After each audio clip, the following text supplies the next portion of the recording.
মিম্মির গল্পের ঝুড়ি চ্যানেলে আপনাদের সবাইকে স্বাগত।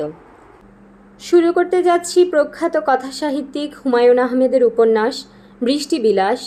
আজ শুনবেন উপন্যাসটির পঞ্চম এবং শেষ পর্ব। অল্প সময়ের ভিতরেই পরিস্থিতির দ্রুত পরিবর্তন হয়েছে। ভাঙা কাঁচের টুকরা সরানো হয়েছে। ভেতরের বারান্দার কাঠের চেয়ারে সুলতানা স্বাভাবিক ভঙ্গিতেই বসে আছেন। কে বলবে কিছুক্ষণ আগেই বিরাট ঝড় গিয়েছে। শ্যামা বলল, বাবা কোথায় মা?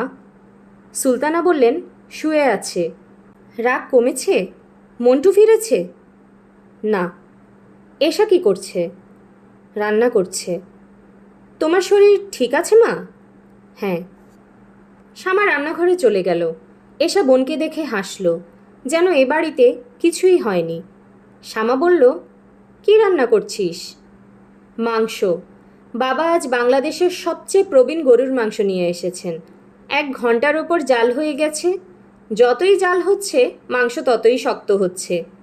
গন্ধ তো খুব সুন্দর বের হয়েছে। গন্ধে গন্ধেই খেতে হবে। শ্যামা বোনের পাশে বসতে বসতে বলল, তুই তো ভালো রান্না শিখে যাচ্ছিস। ওই দিন মাছের ঝোল রান্না করলি, আমি বুঝতেই পারিনি তোর রান্না। আমি ভেবেছি মা রেঁধেছে। রান্না শেখার কাজটা আমি মন দিয়ে শিখছি আপা। কারণ শুনতে চাও? কারণ হচ্ছে, বিয়ের পর আমাদের সংসারে খুব গরিবী হালত চলবে। কাজের বুয়া রাখতে পারবো না। রান্নাবান্না আমাকেই করতে হবে। আমি এমন রান্না কখনো রাঁধবো না যে মাহফুজ মুখে দিয়ে বলবে, কী রেঁধেছ? তুই এত কিছু চিন্তা করিস? এসা হাসতে হাসতে বলল, আমি তোমার মতো না আপা, আমি খুবই চিন্তাশীল তরুণী। তোর বিয়েটা কবে হচ্ছে? তোমার বিয়ে না হওয়া পর্যন্ত আমি বিয়ে করব না। তুমি যদি বিয়ে করতে 10 বছর দেরি করো, আমিও ঠিক 10 বছরই দেরি করব। কারণ কি? বললাম না, আমি খুব চিন্তাশীল তরুণী। চিন্তাশীল তরুণী বলেই তোমার বিয়ের জন্য অপেক্ষা করব। কেন অপেক্ষা করবি? আমার সঙ্গে তোর কি? সেদিন না বললি আমি আলাদা তুই আলাদা? এই সংসারে যতদিন আছি ততদিন আলাদা না, সংসার থেকে বের হলে আলাদা। আপা শোনো, আমি কখনো হুট করে কিছু করি না। যাই করি খুব ভেবেচিন্তে করি। আমার সব কিছুর পেছনে একটা পরিকল্পনা থাকে। শ্যামা আগ্রহ নিয়ে বলল, তোর বিয়ের পরিকল্পনাটা শুনি। থাক, এখন না, রাতে ঘুমোতে যাবার সময় শুনব। এসা হাঁড়িতে পানি দিয়ে নাড়তে নাড়তে বলল, রাতে ঘুমোতে যাবার সময় কিছুই শুনতে পারবে না আপা। তখন বাসায় খুব হইচই হতে থাকবে, কান্নাকাটি হতে থাকবে। এর মধ্যে গল্প শুনবে কি? হইচই কান্নাকাটি হবে কেন? কারণ মন্টু রাতে বাসায় ফিরবে না। বাবা ছেলের জন্য অস্থির হয়ে পড়বেন। তার ব্লাড প্রেশার বেড়ে যাবে। রাত 12টা-1টার সময় কাঁদতে কাঁদতে নিজেই ছেলের সন্ধানে বের হবেন। বের হয়েও লাভ হবে না। আগামী 1 সপ্তাহ তিনি ছেলেকে খুঁজে পাবেন না। শ্যামা বলল, তুই তাকে লুকিয়ে রাখার ব্যবস্থা করেছিস? হ্যাঁ, আমি তাকে মুত্তালিব চাচার ঘরে রেখে এসেছি। তাকে বলে এসেছি মন্টুকে যেন 1 সপ্তাহ লুকিয়ে রাখেন। আমি চাই বাবার একটা ভালো শিক্ষা হোক। ছেলের ওপর তিনি যত রাগই করেন, অচেনা অজানা একদল মানুষের সামনে তিনি তাকে লজ্জা দিতে পারেন না। মা জানে যে মন্টুকে তুই লুকিয়ে রেখেছিস? জানেন। আমি তো এই মাত্রই মুত্তালিব চাচার কাছ থেকে এলাম। তুই কখন মন্টুকে নিয়ে গেলি? আমি খুব দ্রুত কাজ করি আপা। তাই তো দেখছি। এখন শুনি তোর বিয়ের পরিকল্পনা। তুই কথা শুরু করার আগে আমি তোকে একটা কথা বলে নেই। মাথায় আঁচল দিয়ে তুই রান্না করছিস, তোকে বউ বউ লাগছে। মনে হচ্ছে তুই একটা বিরাট বড় বাড়ির বড় বউ এবং বাড়ির সমস্ত ক্ষমতা তোর হাতের মুঠোয়। আমাকে সুন্দর লাগছে কিনা সেটা বলো। তোকে পরীর মতো লাগছে। মনে হচ্ছে এক্ষুনি শাড়ির ফাঁক দিয়ে তোর পাখা বের হয়ে আসবে। এসা ছোট্ট করে একটা নিঃশ্বাস ফেলে বলল, তোমার সবচেয়ে বড় গুণ কি জানো আপা? তোমার সবচেয়ে বড় গুণ হলো তুমি চট করে মানুষকে খুশি করে ফেলতে পারো। আমি পারি না। তুমি খুব সুন্দর করে মিথ্যা কথা বলো। আমি মিথ্যা কথা বলতে পারি না। যে মিথ্যা কথা বলতে পারে না তাকে মানুষ ভয় পায়, ভালোবাসে না, পছন্দও করে না। জ্ঞানের কথা বন্ধ করে তোর বিয়ের পরিকল্পনাটা বল, আমার শুনতে ইচ্ছে করছে। এসা বোনের দিকে ফিরল। সে বসেছিল পিঁড়িতে। পিঁড়ি আরেকটু টেনে নিল শ্যামার দিকে। গলা সামান্য নামিয়ে বলল, আপা শোনো, আমি খুব খারাপ ধরনের, খুবই বাজে টাইপ একটা ছেলেকে বিয়ে করতে যাচ্ছি, কারণ তাকে আমার খুবই পছন্দ। কেন পছন্দ? কেন পছন্দ সেটা আরেক দিন বলবো। এখন পরিকল্পনাটা শোনো। আমি ঠিক করেছি তাকে বিয়ে করব কাজী অফিসে। তার বিরুদ্ধে পুলিশের বেশ কয়েকটা মামলা আছে। সে পালিয়ে পালিয়ে বেড়াচ্ছে।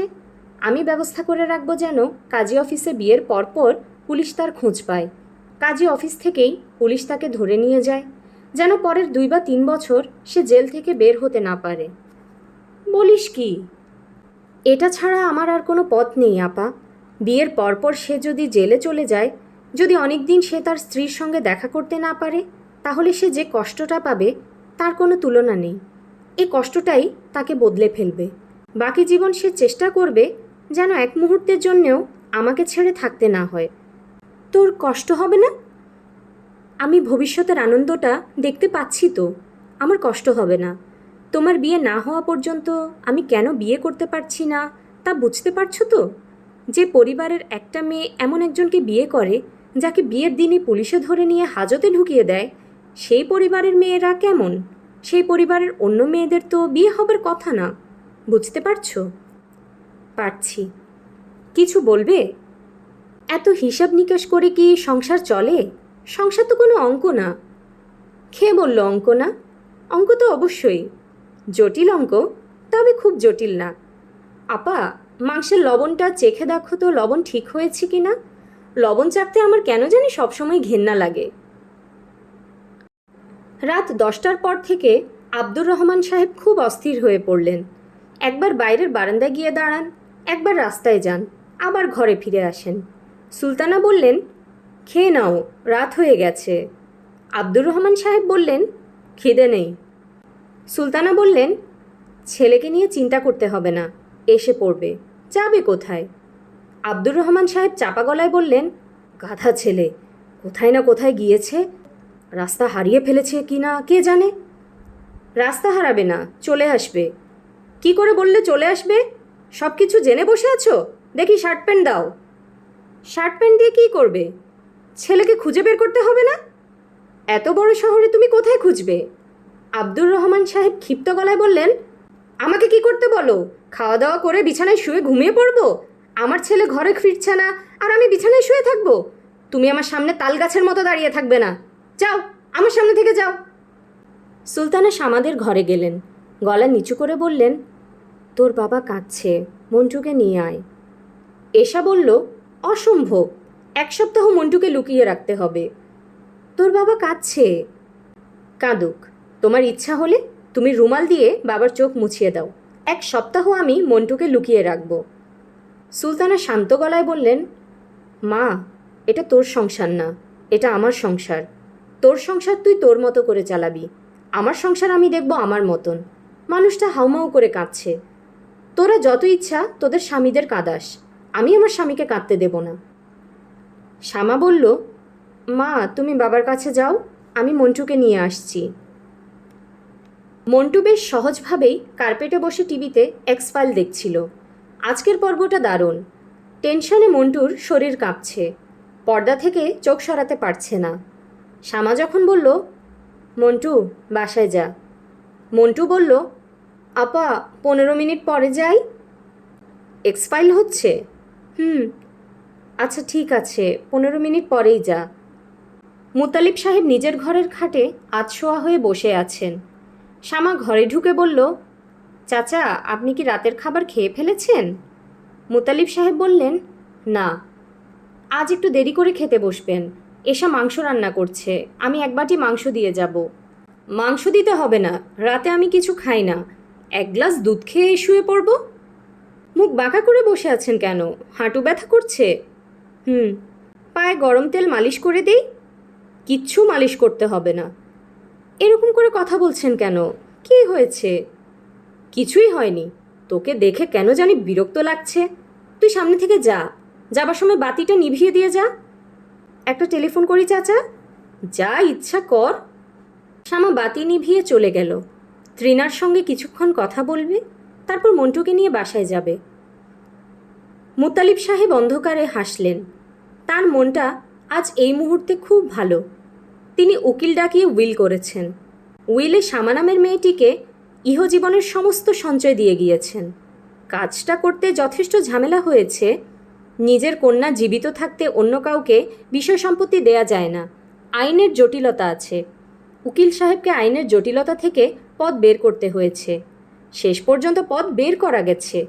মুতালিব সাহেব ঠিক করেছেন, যেহেতু আজই কাগজপত্র ফাইনাল হয়েছে, আজ থেকেই তিনি শ্যামার সঙ্গে যতদূর সম্ভব খারাপ ব্যবহার করবেন, যেন তার মৃত্যুর পর তার দানপত্রের খবর পেয়ে শ্যামা ফুঁপিয়ে ফুঁপিয়ে তার জন্য কাঁদে।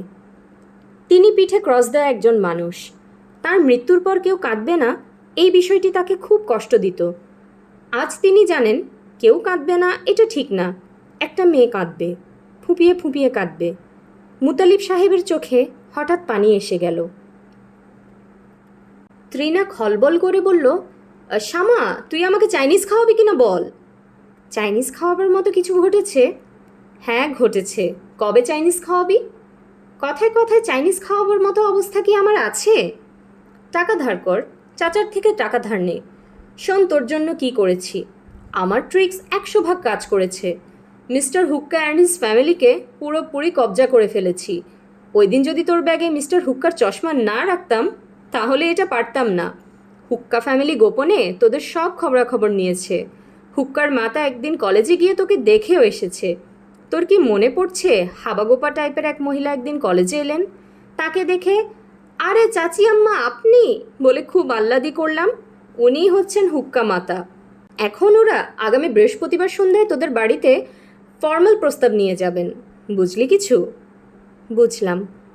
হুক্কার পিতা খুবই অসুস্থ, এখন মরেন তখন মরেন অবস্থা। কাজেই ব্যবস্থা এমন থাকবে যে প্রস্তাব দেবার পর প্রস্তাব গ্রাহ্য হলে সঙ্গে সঙ্গে কাজী আনতে লোক যাবে, বিয়ে হয়ে যাবে। মিস্টার হুক্কা তার স্ত্রীকে সঙ্গে নিয়ে বারডেমের হাসপাতালে মৃত্যু পথযাত্রী পিতার শয্যার পাশে উপস্থিত হবেন। ঘটনা কেমন ঘটিয়েছি বল দেখি। ভালো। বিয়ের প্রস্তাব নিয়ে কে যাচ্ছেন জানিস? বাংলাদেশের দুজন অতি বিখ্যাত ব্যক্তি। তাদের পরিচয় আগে দিলাম না, এই অংশটা সারপ্রাইজ হিসেবে থাকুক। শ্যামা, তুই খুশি তো? বুঝতে পারছি না। যখন নিজেদের সুইমিং পুলে মনের সুখে সাঁতার কাটবি তখন বুঝবি। শ্যামা, আমি এখন রাখি, কাল তোদের বাসায় এসে সব বলবো। চাচা চাচির সঙ্গেও কথা বলবো। আচ্ছা। আসল কথাই তো বলতে ভুলে গেছি রে, এতক্ষণ শুধু নকল কথা বললাম।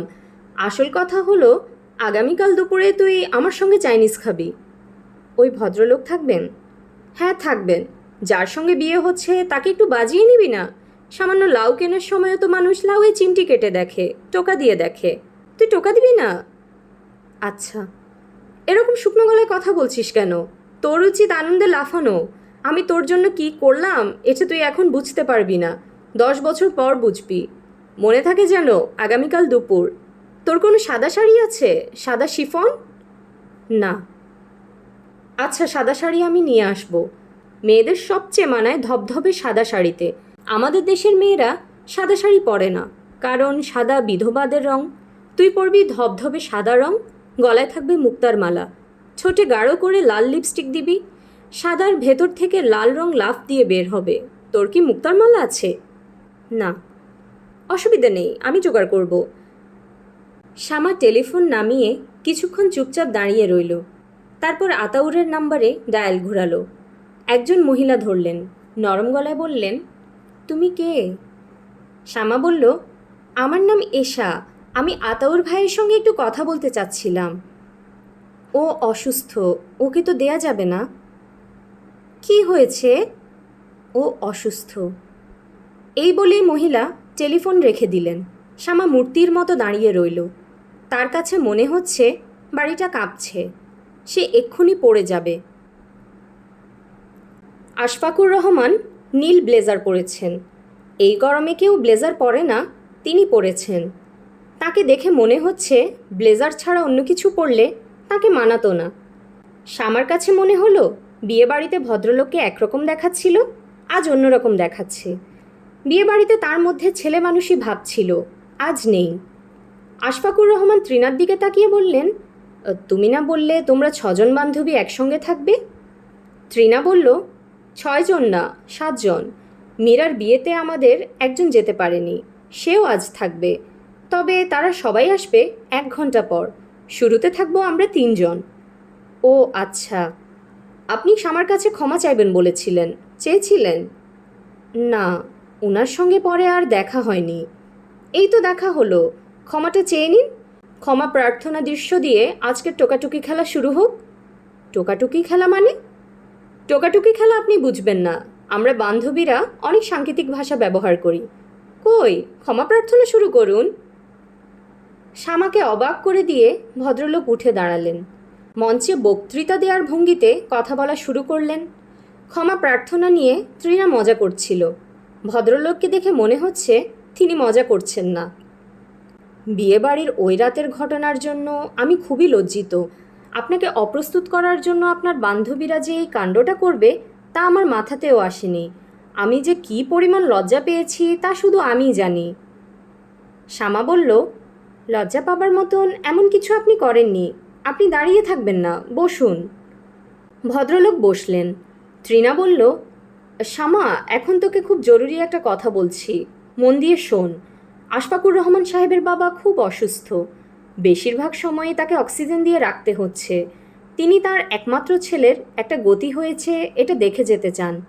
কাজেই আমাদের দায়িত্ব হচ্ছে ওনার জন্য চমৎকার একটা মেয়ে খুঁজে বের করা। তোর জানা মতো কেউ আছে? শ্যামা তাকিয়ে আছে, কি বলবে ভেবে পাচ্ছে না। ভদ্রলোক শ্যামার দিকে তাকিয়ে বললেন, আপনার বান্ধবীর কথায় সামান্য ভুল আছে, ভুলটা আমি ঠিক করে দেই। আমার বাবা প্রচণ্ড শারীরিক কষ্টে আছেন। এই অবস্থায় একজন মানুষ নিজের কষ্ট ছাড়া অন্য কিছুই ভাবতে পারে না। কাজেই তিনি তার পুত্রবধূর মুখ দেখে মরতে চাচ্ছেন, এটা খুবই ভুল কথা। তবে আমার আত্মীয় স্বজনরা এই ধরনের কথা বলছেন এটা ঠিক। আমার ধারণা ঢাকা শহরের সব রূপবতী মেয়েদের প্রাথমিক ইন্টারভিউ ইতিমধ্যে নেওয়া হয়ে গেছে। তৃণা বলল, একজন শুধু বাকি আছে, শ্যামা বাকি আছে। শ্যামার ইন্টারভিউ আপনি নিয়ে নিন। তবে আপনার ইন্টারভিউর আগে শ্যামা আপনার বুদ্ধি পরীক্ষা করবে। বুদ্ধি পরীক্ষায় আপনি যদি ফেল করেন তাহলে তার ইন্টারভিউ নিয়ে কোনো লাভ নেই। শ্যামা আপনার দিকে ফিরেও তাকাবে না। ভদ্রলোক আগ্রহের সঙ্গে বললেন, বুদ্ধি পরীক্ষাটা কী রকম? তৃণা বলল, মাকড়সা নিয়ে একটা ধাঁধা, বেশ কঠিন পরীক্ষা। প্রায় 90% লোক এই পরীক্ষায় ফেল করে, কাজেই সাবধান। শ্যামা বলল, তৃণা আপনার সঙ্গে ঠাট্টা করছে। ধাঁধা জিজ্ঞেস করে কি আর মানুষের বুদ্ধি পরীক্ষা করা যায়? ভদ্রলোক বললেন, তবু শুনি, আমার শুনতে ইচ্ছে করছে। তৃণা বলল, শ্যামা লজ্জা পাচ্ছে, সে বলবে না। তার হয়ে আমি প্রশ্নটা করছি। মনে রাখবেন, এর উত্তর দিতে না পারলে কিন্তু সঙ্গে সঙ্গে শ্যামা আপনাকে বাতিল করে দেবে। মুখে অবশ্যই কিছু বলবে না, কাজেই সাবধান। ভদ্রলোক তীব্র দৃষ্টিতে তৃণার দিকে তাকিয়ে আছেন। মনে হচ্ছে তিনি চ্যালেঞ্জটা গ্রহণ করেছেন। উত্তেজনায় তার ফর্সা মুখে লালচে আভা দেখা যাচ্ছে। নাকের ডগায় বিন্দু বিন্দু ঘাম। শ্যামার কাছে মনে হচ্ছে বিয়েবাড়িতে ভদ্রলোকের ভেতর যে ছেলে মানুষই দেখা গিয়েছিল সে ছেলে মানুষিটা আবার ফিরে এসেছে। তৃণা মাকড়সার ব্যাপারটা বলছে। ভদ্রলোক চোখের পাতা না ফেলে শুনছেন। মনে হচ্ছে সত্যি সত্যি তিনি ভয়ঙ্কর কোনো পরীক্ষা দিতে বসেছেন। শ্যামার হঠাৎ করেই মনে হলো এই ভদ্রলোকের সঙ্গে বিয়ে হলেও তার মেয়ের নাম রাখা যাবে আশা। আশফাকুরের আ, শ্যামার সা, আশা। বারান্দার কাঠের চেয়ারের হাতলে একটা কাক বসে আছে। সুলতানার বুক ধক করে উঠল। এটা কি কোনো অলক্ষণ? কা কা করে কাক ডাকাটা অলক্ষণ, কিন্তু একটা কাক ঝিম ধরে অনেকক্ষণ ধরে চেয়ারে বসে থাকলে তার মানে কি হয়? কাক চুপ করে বসে থাকার পাখি না। সে খাবারের খোঁজে ছটফট করবে, ঘাড় বাঁকিয়ে গৃহস্থকে দেখবে। এ কাজটা সে করছে না, ঝিম ধরে বসে আছে। সুলতানা রান্নাঘরে ঢুকলেন। এশাকে কাক সম্বন্ধে জিজ্ঞেস করতে হবে। তিনি জানেন এশা লক্ষণ অলক্ষণ বিষয়ে কিছুই জানে না। আধুনিক কালের মেয়েদের লক্ষণ বিচারের সময় নেই, তবু মনের শান্তির জন্যে জিজ্ঞেস করা। সুলতানা চিন্তিত ভঙ্গিতে বললেন, এশা, একটা কাক তোর বাবার চেয়ারের হাতলে অনেকক্ষণ ধরে বসে আছে। এশা পায়েস রাঁধছিল। পায়েস রান্নার প্রধান কৌশল ক্রমাগত হাঁড়ির দুধ নাড়াচাড়া করা। একটু থামলেই দুধ ধরে যাবে, পায়েসে দুধ পোড়া গন্ধ এসে যাবে। সে চামচ নাড়তে নাড়তেই বলল, কাক বসে আছে তো কি হয়েছে? কোনো অলক্ষণ না তো? এশা হেসে ফেলল। সুলতানা বললেন, কাকটাকে দেখে ভালো লাগছে না। কাক দেখে ভালো লাগার কোনো কারণ নেই মা। কাক তো ময়ূর না যে দেখে ভালো লাগবে। আজ সকাল থেকে তুমি লক্ষণ বিচার শুরু করেছ। দয়া করে মনটা শান্ত করো। পায়েসের মিষ্টি একটু চেখে দেখো। সুলতানা মিষ্টি চাখলেন। মিষ্টি বেশি হয়েছে বা কম হয়েছে কিছুই বললেন না। তিনি খুবই অস্থির বোধ করছেন। তার অস্থির বোধ করার সঙ্গত কারণ আছে। শামার আজ রাতেই বিয়ে হয়ে যাবার সম্ভাবনা দেখা দিয়েছে। তৃণার উদ্যোগে আনা পাত্রের সঙ্গে বিয়ে সম্পর্কিত সব কথাবার্তা শেষ হয়েছে। পাত্রের নানিকে চিটাগাং থেকে আনা হয়েছে। তিনি সন্ধ্যার পর লোকজন নিয়ে শামাকে দেখতে আসবেন। তিনি যদি বলেন মেয়ে পছন্দ হয়েছে, তাহলে সঙ্গে সঙ্গে বিয়ে পড়ানো হবে।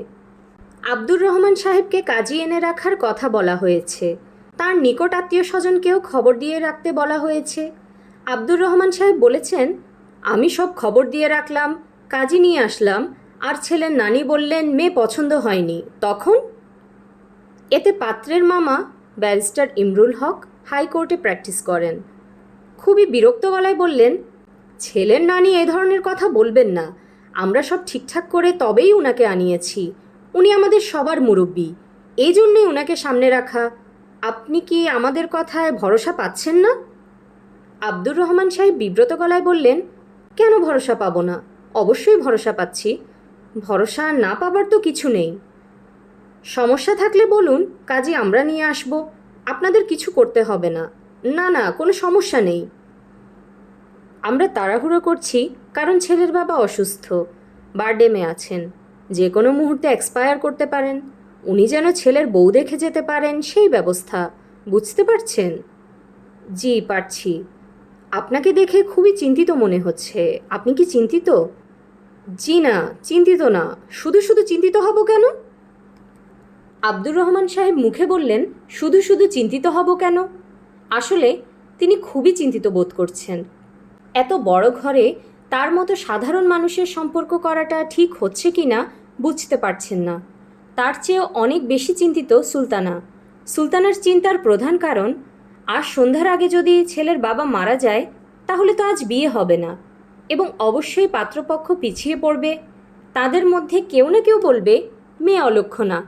বিয়ের কথা হলো, অমনি ছেলের বাবা গেল মরে, শ্বশুর খাকি কন্যা। সুলতানা আজ সকাল থেকে যে শুধু লক্ষণ বিচার করছেন, এই কারণেই করছেন। শুধু কাকের ব্যাপারটা ছাড়া লক্ষণ বিচারের ফলাফল শুভ।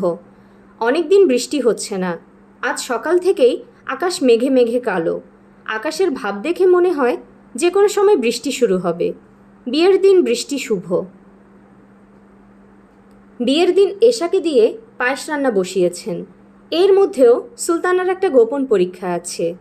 বিয়ের দিন কনের বাড়িতে রান্না করা পায়েস যদি ধরে যায়, কিংবা পুড়ে যায়, কিংবা পাতিল উল্টে পায়েস মাটিতে পড়ে যায়, তাহলে বিরাট অলক্ষণ।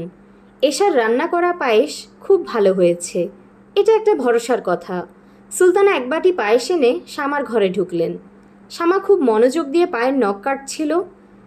সে নেল কাটার থেকে চোখ না তুলেই বলল, পায়েস খাবো না মা, দেখেই ঘেন্না লাগছে। পায়েস দেখে ঘেন্না লাগার কি আছে? ঈদের দিন ছাড়া অন্য যে কোনো দিন পায়েস দেখলে আমার ঘেন্না লাগে। একটু চেখে দেখ। চেখেও দেখব না।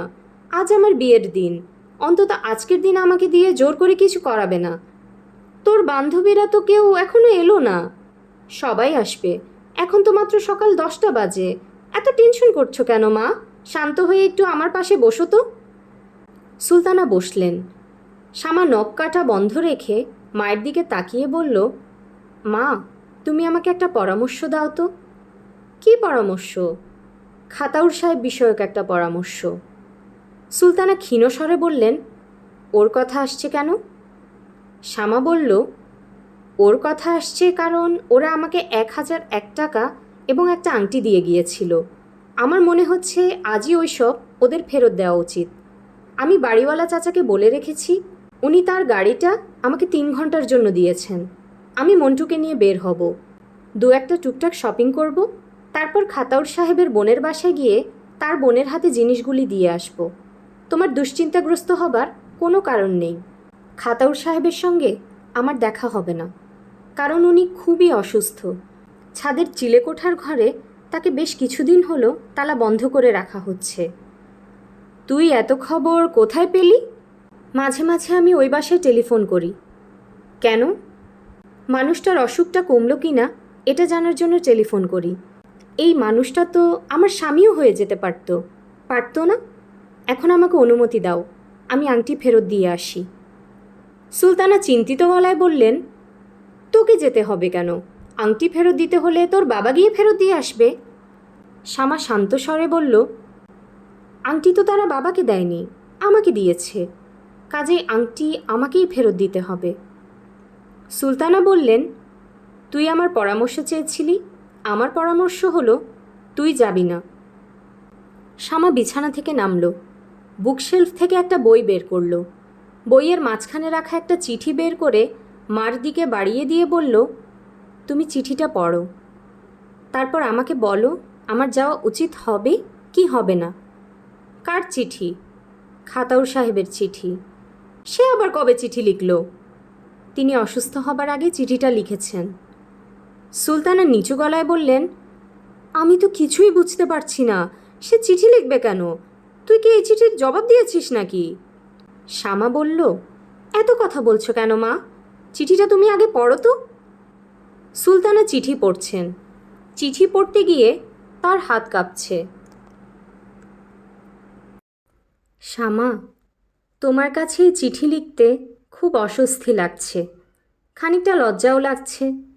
একবার ভাবলাম এই চিঠি লেখাটা তো তেমন জরুরি না, না লিখলেও চলে। কিন্তু পরে মনে হলো চিঠিটা না লিখলে নিজের কাছে নিজে ছোট হয়ে থাকব। অন্তত এইটুকু আমার ব্যাখ্যা করা উচিত কেন আমি আমার অসুখের ব্যাপারটা পুরোপুরি গোপন রাখলাম। আমার ব্যাখ্যাটা যে তোমার কাছে গ্রহণযোগ্য হবে তা আমার মনে হচ্ছে না। আমার নিজের কাছেই ব্যাখ্যা গ্রহণযোগ্য না, তাহলে ব্যাখ্যাটা দিচ্ছি কেন?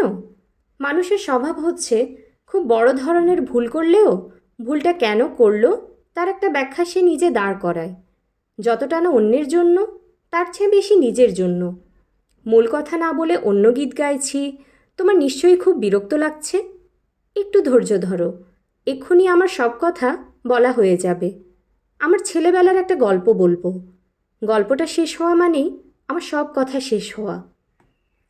আমার তখন 7 বছর বয়স, ক্লাস 2তে পড়ি।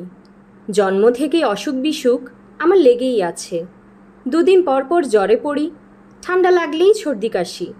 বাবা আমার অসুখ নিয়ে খুবই বিরক্ত। একদিন আমার মাকে বললেন, শুধুমাত্র তোমার পুত্রের চিকিৎসার জন্য বাড়িতে একজন ডাক্তারকে জায়গির রাখা দরকার। ডাক্তার ঘরেই থাকবে, খাবে আর 12 মাস আমার ছেলের চিকিৎসা করবে। তবে আমি সিদ্ধান্ত নিয়েছি ওর চিকিৎসা আমি করব। প্রতিদিন আমার সঙ্গে সে 1 মাইল হাঁটবে। ফজরের নামাজের পর একে তুমি কানে ধরে বিছানা থেকে তুলবে। আমি রোজ একে নিয়ে সান্ধিকোনা পুলের কাছের বটগাছ পর্যন্ত যাব, আবার ফিরে আসব। এই চিকিৎসার নাম হাঁটা চিকিৎসা। এই চিকিৎসা 1 মাস করলে তোমার ছেলের আর কোনো চিকিৎসা লাগবে না। ঝড় বৃষ্টি তুফান সাইক্লোন টাইফুন কোনো অবস্থাতেই এই হাঁটা চিকিৎসা বন্ধ হবে না। বাবা কথা যা বলেন কাজও তাই করেন। জমিদারি ভাবভঙ্গি আমাদের পরিবারের কারোর মধ্যেই ছিল না, শুধু বাবার মধ্যেই ছিল। আরম্ভ হলো আমার হাঁটাহাঁটি। শুরুতেই ব্যাপারটা যত ভয়ঙ্কর হবে বলে আমার মনে হচ্ছিল, দেখা গেল ব্যাপার তেমন ভয়ঙ্কর না। বাবার মতো গম্ভীর ভারিক্কি ধরনের মানুষও সারা পথই আমার সঙ্গে গল্প করেন। যে বাবার ভয়ে বাড়ির সবাই তটস্থ হয়ে থাকে, দেখা গেল সকালবেলায় বাবা সেই বাবা না। সকালবেলায় বাবা খুবই মজার একজন মানুষ। এক এক দিন তিনি এক এক রকম মজা করতে করতে হাঁটেন। আমি মহা উৎসাহে তার আঙ্গুল ধরে থাকি, আমার বড়ই ভালো লাগে। একদিন ভোরে আকাশ খুব মেঘলা করেছে, বৃষ্টি নামি নামি করছে। বাবা আমাকে নিয়ে বের হবেন। মা বললেন, দিন খারাপ, ঝড় বৃষ্টি হবে, আজ বের না হলে হয় না। বাবা ধমক দিয়ে বললেন, কি বলেছিলাম, ঝড় বৃষ্টি তুফান সাইক্লোন কোনো অবস্থাতেই হাঁটা বন্ধ হবে না। মা বললেন, ছাতা নিয়ে যান। বাবা বললেন, ছাতা কিসের? বৃষ্টি হলে ভিজতে ভিজতে যাব, এতে শরীর পোক্ত হবে। সামান্য ঠান্ডা বাতাস লাগলেই সর্দি জ্বর এইসব হবে না। আমি বাবার হাত ধরে রওনা হলাম। সান্ধিকোনা পুলের বটগাছের কাছে যাওয়ার আগেই তুমুল বর্ষণ শুরু হলো। বাবা বললেন, বৃষ্টিতে ভিজতে কেমন লাগছে রে বেটা? আমি বললাম, ভালো। বাবা হাসতে হাসতে বললেন, এক কাজ কর, শার্ট প্যান্ট খুলে নাঙ্গু বাবা হয়ে যা। আশেপাশে দেখার কেউ নেই। সারা শরীরে বৃষ্টির পানি লাগলে জীবনে কোনো দিন ঘামাচি হবে না। আমি বললাম, লজ্জা লাগে। বাবা বললেন, দূর বেটা, কে দেখবে? দেখবে শুধু আল্লাহ পাক। আল্লাহ পাকের কাছে কিসের লজ্জা? আমি শার্ট খুলে ফেলেছি। প্যান্ট খুলতেই যাব, হঠাৎ দেখি বাবা কেমন যেন করছেন। যে হাতে তিনি আমাকে ধরেছিলেন সেই হাত কাঁপছে। তিনি বিড়বিড় করে বললেন, বাবারে, মহাবিপদ, আজ আমার মহাবিপদ। আমি দেখলাম বটগাছের পেছন থেকে 5-6 জন মানুষ বের হয়ে এলো। খুবই সাধারণ গ্রামের চাষাভুষা মানুষ। তারা আমাদের দিকে দৌড়ে আসতে শুরু করলো। পরের ঘটনাগুলি ঘটল অতি দ্রুত। আমি দেখলাম এরা বাবাকে কাদার ভেতর ফেলে দিয়েছে। একজন গরু জবাই করার মস্ত বড় ছুরি বের করেছে। বাবা গঙ্গাতে গঙ্গাতে বললেন, তোমরা আমার একটা কথা রাখো, এই দৃশ্য যেন আমার ছেলেটা না দেখে। তাকে সরাই নিয়ে যাও। আমাকে দয়া করার দরকার নেই, আমার ছেলেকে দয়া করো। এই দয়া তারা করল না। বাবার কাছ থেকে 4-5 হাত দূরে দাঁড়িয়ে এক ভয়ঙ্কর দৃশ্য আমি দেখলাম। লোকগুলি যেমন দ্রুত এসেছিল সেরকম দ্রুতই চলে গেল। আমি দাঁড়িয়ে রইলাম আমার জবাই করা বাবার পাশে। কি বৃষ্টি! বাবার উপর বৃষ্টির পানি পড়ছে, আর সেই পানি দেখতে দেখতে টকটকে লাল হয়ে যাচ্ছে। আমি এক মুহূর্তের জন্যও বাবার ওপর থেকে দৃষ্টি সরিয়ে নিতে পারলাম না। আমি তাকিয়ে রইলাম। সেই থেকে আমার অসুখের শুরু। 2-3 বছর পর পর বর্ষার সময় অসুখটা হয়। যখন খুব বৃষ্টি হতে থাকে তখন বৃষ্টির দিকে তাকালে হঠাৎ মাথার ভেতরটা ফাঁকা হয়ে যায়। হঠাৎ মনে হয় আমি একটা খোলা মাঠে দাঁড়িয়ে আছি। আমার গায়ে বৃষ্টির ফোঁটা পড়ছে, আর বৃষ্টির ফোঁটাগুলি অদ্ভুত উপায়ে লাল টকটকে হয়ে যাচ্ছে। আমাকে সুস্থ করার অনেক চেষ্টা করা হয়েছে। বড় বড় ডাক্তাররা আমাকে দেখেছেন। আমাকে কলকাতায় নিয়ে যাওয়া হয়েছে। সেখানে একজন বড় সাইকিয়াট্রিস্ট আমাকে দেখেছেন। কোনো লাভ হয়নি। সেই সাইকিয়াট্রিস্ট আমাকে বলে দিয়েছিলেন আমি যেন কখনো বৃষ্টি না দেখি। আকাশে মেঘ করলেই আমি যেন ঘরে ঢুকে দরজা জানালা বন্ধ করে বসে থাকি। সে চেষ্টাই করি এখন। এই হলো আমার গল্প। খুবই ভয়ঙ্কর গল্প। আমি চেষ্টা করেছি সহজভাবে বলতে। তা কি আর সম্ভব? এমন ভয়ঙ্কর গল্প কি আর সহজ করা সম্ভব? শ্যামা, এখন আমি বলি আমি আমার অসুখের কথাটা কেন গোপন করলাম। কেন জানি একসময় আমার মনে হলো প্রবল বৃষ্টির সময় কেউ যদি গভীর মমতায় আমার হাত ধরে থাকে এবং আমার কানে কানে বলে, কোনো ভয় নেই, আমি তোমার পাশে আছি, আমি তোমার হাত ধরে আছি, আমি এক মুহূর্তের জন্যও হাত ছাড়ব না, তাহলে হয়তো আমার অসুখটা হবে না। একসময় বৃষ্টিটা আমার কাছে সহনীয় হয়ে উঠবে। কে জানে, একদিন হয়তো সেই মেয়েকে সঙ্গে নিয়ে বৃষ্টিতে ভিজতেও পারবো। আমার এই ধরনের চিন্তার পেছনে কোনো যুক্তি ছিল না, ছিল বিশ্বাস। ডুবন্ত মানুষ খড়কুটো চেপে ধরে, আমিও তাই করতে চেয়েছি। আমি খুবই ভুল করেছি। আমি তো আর তোমাদের মতো সুস্থ স্বাভাবিক মানুষ না। ভুল তো আমি করবই। শেষবার এশার সঙ্গে যখন কথা হয়েছে, সে আমাকে বলেছে অন্য এক জায়গায় তোমার বিয়ের কথা হচ্ছে। তোমার খুব ভালো বিয়ে হোক, এটা আমি মনে প্রাণেই কামনা করছি। তোমার সঙ্গে আমার অতি সামান্য পরিচয় যেন কোনো অবস্থায় তোমার মনে আমার কোনো ছাপ না ফেলে, এই প্রার্থনা করছি। আরেকটা কথা, মাঝে মধ্যে এশা টেলিফোনে আমার সঙ্গে কথা বলেছে। এই নিয়ে তুমি তার উপর রাগ করো না। এই চিঠিটা এশাকে দেখিও। শেষবার টেলিফোনে আমার সঙ্গে তার কথা বলার ভঙ্গি থেকেই বুঝেছি সে আমার গোপন করার ব্যাপারটায় খুব কষ্ট পেয়েছে। এই চিঠিটা পড়লে তার কষ্ট সামান্য কমতেও পারে। ইতি আতাউর। সুলতানা চিঠি ভাঁজ করে টেবিলে রাখলেন। শ্যামা বলল, মা, তুমি কিছু বলবে? সুলতানা চুপ করে রইলেন। শ্যামা শান্ত গলায় বলল, মা, তুমি বলো, আমি কি ওনার সাথে দেখা করে বলবো চিঠিটা পড়ে আমার খুব মন খারাপ হয়েছে। আপনার উপর আমি খুব রাগ করেছিলাম ঠিকই, এখন আর আমার কোনো রাগ নেই। বলো মা, এটাও কি আমি বলবো না? সুলতানা জবাব দিলেন না, চুপ করে রইলেন। শামা মুত্তালিব সাহেবের গাড়ি নিয়ে বের হয়েছে। মুত্তালিব সাহেব নিজেও গাড়িতে আছেন। তিনি শামাকে নিয়ে পেছনের সিটে বসেছেন। ঝুম বৃষ্টি হচ্ছে, এমন বৃষ্টি যে গাড়িতে বসে বাইরের কিছুই দেখা যাচ্ছে না। মুত্তালিব সাহেব বললেন, এই ঝড় বৃষ্টির মধ্যে আমরা কোথায় যাচ্ছি? শামা বলল, জানি না চাচা। মুত্তালিব সাহেব বিরক্ত গলায় বললেন, তুই কোথায় যাবি তা না জেনেই বের হয়েছিস? শামা বলল, আমরা কি করব না করব তা কি আমরা সবসময় জানি? মুত্তালিব সাহেব জবাব দিলেন না। তিনি হঠাৎ লক্ষ্য করলেন শামা কাঁদছে। টপ টপ করে শামার চোখ দিয়ে পানি পড়ছে।